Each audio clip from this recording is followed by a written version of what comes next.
자, 모두들 반갑습니다. 간태공입니다. 자, 금일은 아이온큐 대 실스크 공격적인 투자를 하는 이유가 무엇인지 양자 인프라 전쟁은 이미 시작되었다라는 내용을 가지고서 방송을 조금 진행해 보려고 합니다. 자, 방송 전 늘 말씀드리는 여러분들의 좋아요, 구독하기, 댓글까지는 너무나 많은 힘이 된다라고 말씀드리면서 오늘 방송 시작해 보도록 하겠습니다. 자, 일단은 오늘 양자 컴퓨터 섹터들은 큰 변함은 없었어요.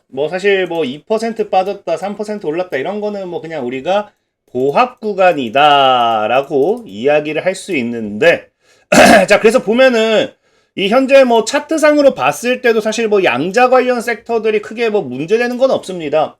BTQ 테크놀로지 같은 경우도 제가 최근에 얘기했던 대로 여기서 잘 놀고 있죠. 추세 자체는 이미 5위평 올라선 상태로 놀고 있는 부분이고, 아키 퀀텀 같은 경우도 하방으로 밀렸다 하지만 일단 22평대 지켜주고 전고 지켜주는, 그래서 지금 5위평 다시 돌파 시도 나오고 있고, 실스크 같은 경우도 5위평 아래로 살 내려오게 됐지만 어쨌든 22평대는 지켜준다. 단기 지켜줄 거 지켜준다. 아이온큐는 5위평 지켜주고요. 리게틱 컴퓨팅 같은 경우도 지금 5위평대 돌파 다시 시도 나오면서 어쨌든 지켜줘야 될 부분. 전체적으로 지금 차트들이 맞아요. D웨이브랑 퀀텀까지 보고 설명드릴게요. 자, D웨이브도 5위평 지켜주고 그 다음에 퀀텀 컴퓨팅도 5위평 지켜주고 있다. 그래서 차트들이 지금 이제 최근에 이제 하방으로 이렇게 밀리면서 5위평이 22평대를 돌파하죠. 그래서 이렇게 5위평이 22평대를 돌파해서 올라와서 지금 여기서 지금 다 놀고 있거나 아니면 못해도 밀려도 여기 22평은 지켜주고 있다. 그럼 이 골든 크로스 이후에 단기 조정 정도로밖에 안 보이겠죠. 조정 이후에 또 반등 나오는 모습도 생각을 해볼 수 있습니다. 자, 어쨌든 중요한 거는 이 차트적인 흐름은 그렇고, 오늘 제가 왜 여러분들에게 이런 실스크와 아이온큐에 대한 이런 이 부분과 함께 공격적인 인프라 투자를 이야기하느냐를 놓고 본다라고 하면은 사실 그런 것 같아요. 지금 보면 알겠지만 현재 오늘 이제 뉴스가 나온 게 실스크가 퀀텀에 대한 투자 펀드를 3,500만 달러에서 1억 달러로 지금 거의 사실 3배 정도 이상이죠. 1억 달러도 아닙니다.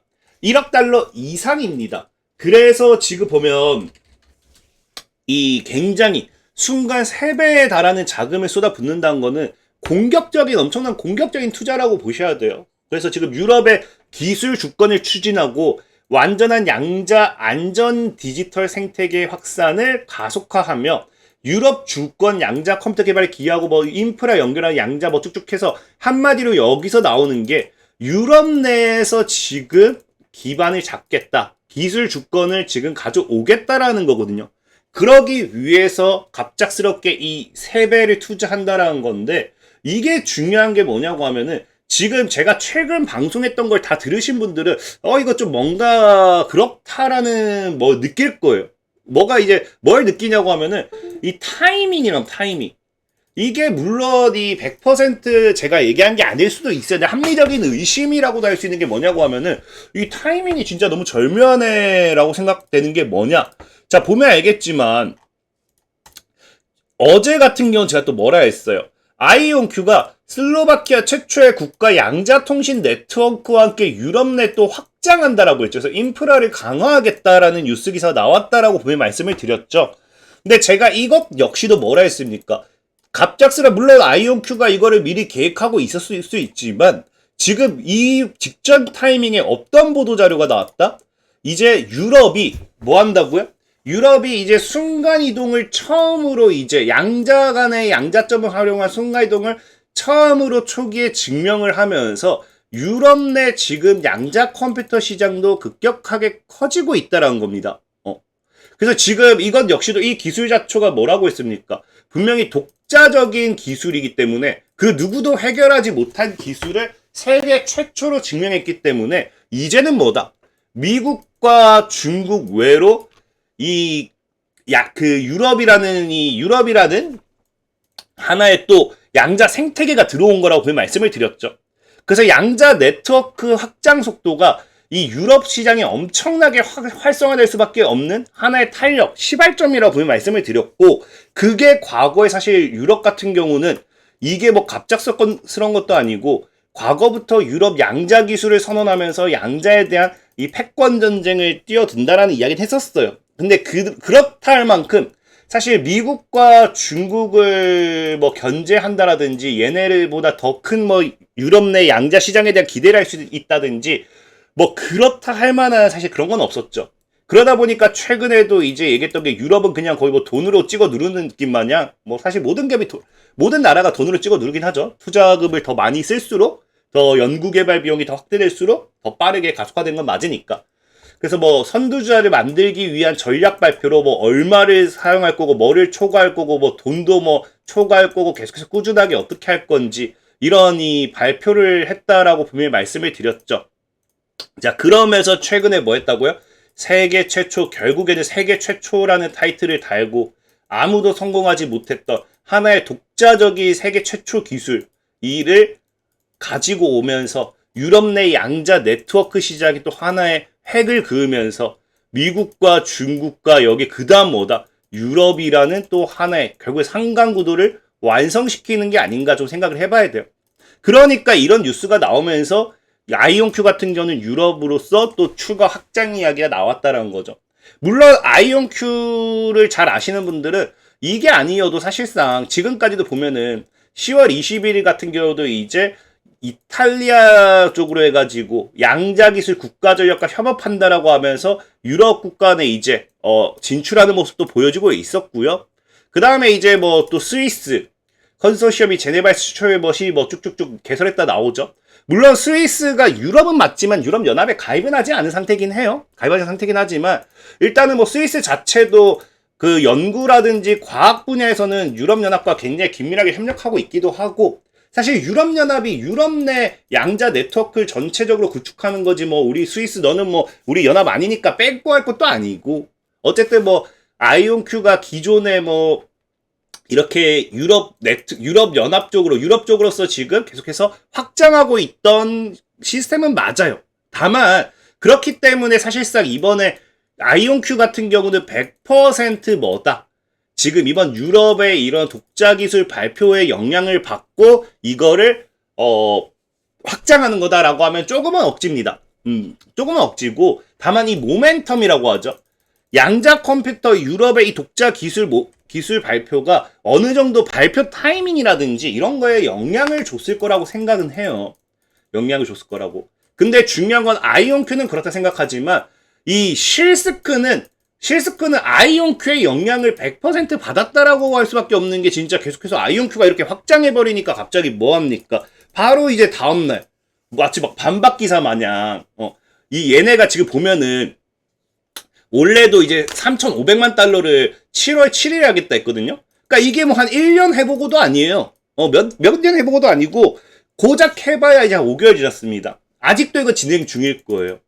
심지어 이제 최근 며칠 전까지는 또 뭐라고 해요? 얘네 전략 투자가 어디로 한다? 퀀텀 메이드 인 USA라는 전략을 가속한다라고 하면서 양자는 이제 미국에서 만든다 뭐 이런 이걸 전략을 핵심 사업으로 삼으면서 이 미국 내 에로큐라는 기업에 이제 투자를 진행하죠. 그래서 추가적인 또 양자 투자에 대한 이 모멘텀이 부각되기도 했어요. 근데 중요한 이 당시에 분명히 얘네 하나의 전략이 뭐였다? 미국으로 넘어가고 있었다라는 거예요. 이게 당장 언제? 12월 4일에. 미국으로 넘어가겠다고 이제 전략을 하나 제시해 놓은 상태에서 갑자기 얘네가 어디로 갑자기 돌아요? 갑자기 이제 얘네가 도는 게 갑자기 아까 얘기했다시피 유럽으로 돈다는 거죠. 심지어 아이온큐가 발표하고 바로 다음날 우리는 유럽 내 이제 기술 주권을 위한 투자를 또 확대하겠다. 심지어 3배 이상. 이런 실스크 입장에서는 아이온큐를 분명히 의식했을 확률이 굉장히 높다라는 겁니다. 그래서 지금 이 아이온큐와 실스크의 투자가 서로 이제 이 소리 없는 싸움이 된다라고 하면은 유럽 내 추가적인 투자 모멘텀이 굉장히 크게 될 수밖에 없겠죠. 물론 뭐 사람들이 생각하기에는 실스크는 이제 뭐 소프트웨어고 아이온큐는 뭐 반도체인데 하드웨어인데 이게 뭐 다른 거 아니냐라고 할 수도 있지만 이미 실스크 같은 경우도 최근에 이제 QS7001을 공개했죠. 이게 뭐냐? 바로 이제 양자 그 암호 칩입니다. 최초의 보안 칩이죠. 칩이기 때문에 반도체 칩으로 넘어가면서 하드웨어가 되는 거예요. 하드웨어. 하드웨어라 봐야 됩니다. 그리고 이제 지금 뭐가 된다? 이 아이온큐 같은 경우도 최근에 소프트웨어 기업들을 인수한다든지 전략적 협업을 통해서 소프트웨어로도 많이 확대하는 추세인 건 다 알고 있을 거 아니에요. 그러니까 실질적으로 우리가 보안 칩의 영역에서도 실스크와 아이온큐는 겹치는 거고요. 국가 보안 인프라에 대한 부분도 겹칩니다. 양자 네트워크 인프라 통신도 겹치고 안 겹치는 게 하나도 없어요. 그렇기 때문에 지금 실스크는 아이온큐를 직접적으로 의식을 하고 이번에 뭐 했다? 이번에 공격적인 투자를 한 거라면은 아이온큐 입장에서도 그럴 거예요. 실스크를 하든 그냥 신경도 안 쓰고 있었는데 얘네가 갑자기 의식한다. 뭐야? 얘네 뭐지? 그럼 우리도 더 투자해. 뭐가 될 수도 있는 거예요. 그럼 무언의 싸움이 앞으로 유럽 내 뭐가 된다? 더 많은 투자 확대 모멘텀이 된다는 거예요. 특히나 이 투자 확대라는 거는 이 실스크라든지 아이온큐뿐만 아니라 다른 기업들도 여기 더 참여할 수도 있겠다는 거겠죠. 그럼 유럽 내 확장 속도라든지 규모는 뭐한다? 폭발적으로 급등할 수밖에 없는 거고요. 이것이 앞으로 뭐가 된다? 얘기했던 유럽이라는 국가의 유럽이라는 이제 유럽권의 이제 국가들, 유럽연합 뭐 이런 쪽으로 해가지고 이 확장 속도 규모가 상승함에 따라 가지고 시장 반사 이익도 양자 컴퓨터들이 생길 수밖에 없어요. 그리고 앞으로 이제 우리가 그 볼 때는 미국과 중국만 볼 게 아니라 뭐도 같이 봐야 된다. 유럽도 함께 봐야 된다.